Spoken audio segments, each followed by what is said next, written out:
మహారాజుగా నా తోడువై నిలిచావు ప్రతి స్థలమునా.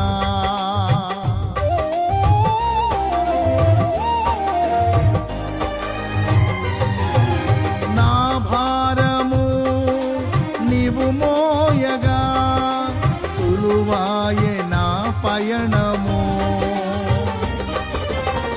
నీ దయచేతనే కలిగిన క్షేమము ఎన్నడు నన్ను వీడదే. నీ దయచేతనే కలిగిన క్షేమము ఎన్నడు నన్ను వీడదే. నీ సన్నిధిలో పొందిన మేలు తరగని సౌభాగ్యమే. నీ సన్నిధిలో పొందిన మేలు తరగని సౌభాగ్యమే. యేసయ్యా